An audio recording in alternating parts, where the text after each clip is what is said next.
Naitwa ni Mwindaeli Kisaka. Mimi ni mwenyekiti wa Arusha Teacher SACCOS.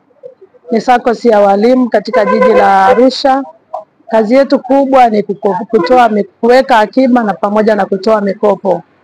Katika SACCOS yetu tuna idadi ya wanachama zaidi ya 400 kwa sasa, na tuko hapa katika jukwaa la ushirika kama wadau wa jukwaa la maendeleo la ushirika katika mkoa wa Arusha. Siku ya leo tumefurahi sana kuwa katika hili jukwaa na tumefaidika kupata tuzo mbalimbali kulingana na utendaji kazi katika SACCOS yetu ya mkoa wa Arusha.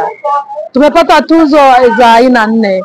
Tuzo ya kwanza tuliopata ni tuzo ya uhamasishaji bora SACCOS za grade A katika jiji la Arusha.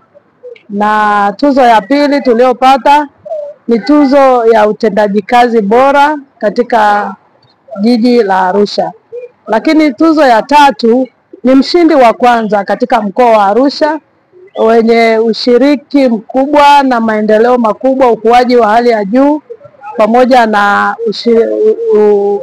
utendaji mzuri katika mkoa wetu wa Arusha. Kwa hiyo tumefurahi sana kushiriki katika jukwaa hili la maendeleo la mkoa.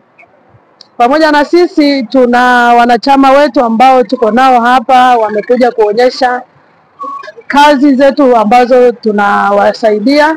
Tunatoa mikopo ya aina mbalimbali, tunatoa mikopo ya biashara, tunatoa mikopo ya elimu, tunatoa mikopo ya maendeleo ya kijamii. Kwa hiyo katika mikopo ya biashara tuliotoa, mwanachama wetu mmoja wapo ameweza kutengeneza vifaa vizuri vya kuweka maua, lakini mwingine ameweza kuotesha maua na kununua maua ya aina mbalimbali na kuyasambaza kuuza kwa ajili ya wadau. Lakini tuna mwanachama mwingine pia ameweza kutengeneza unga wa lishe. Wote tunao hapa. Kwa hiyo tunafurahi sana kuwahimiza pia na wadau wengine ambao ni walimu katika mkoa wa Arusha waje wajiunge na SACCOS ya walimu. Asante kwa kunisikiliza. Kwa majina naitwa Edna Liza, ni meneja wa Arusha Teacher SACCOS iliyopo Njiro 88, ambayo SACCOS hii ni ya walimu wa jiji la Arusha, ambayo ilikuwa ina mfungamano wa walimu wa jiji tu. Lakini katika mkutano wetu wa juzi tumeamua kwenda na wilaya za pembezoni. Kwa hiyo sasa hivi tunatoa huduma kwa walimu wa jiji na walimu wa Arumeru na Arusha DC. SACCOS yetu kwa ujumla inamwezesha mwalimu kutatua changamoto mbalimbali za kiuchumi. Walimu wengi wameweza kusomesha watoto, wameweza kujenga nyumba, wameweza kununua vyombo vya usafiri vya kibiashara, wameweza kufanya biashara mbalimbali. Nje ya kutoa mikopo, SACCOS yetu inatoa elimu mbalimbali za kumfanya mwanachama agundue wajibu wa kuweka akiba yake, pia ya kujihusisha katika ujasiriamali ili kuendelea kupata kipato zaidi nje ya mshahara wanaolipwa. SACCOS yetu ina mafanikio mengi.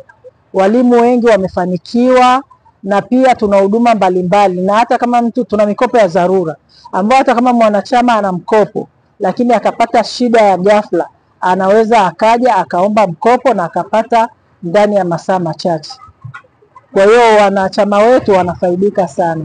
Na nje ya hiyo tuna mfuko wa wastaafu, ambao wastaafu wakistaafu kazi wanakuja chamani, wanaweka akiba zao, na hizo akiba zao tunawapaga faida. Tumewafundisha biashara mbalimbali ili kuweza kupata kipato nje ya kuajiriwa. Wengi wanasindika, kuna wanaotengeneza inatibata, kuna ambao wanatengeneza unga wa lishe mbalimbali, kuna ambao wanarina asali, wana mizinga, kuna ambao ni waokaji wa keki, kuna ambao ni mafundi wa kushona, kuna ambao wana maduka. Kwa hiyo tunatoa elimu, yani nje ya kukopesha, wanachama wetu tunawapa elimu ya kujiajiri nje na ajira.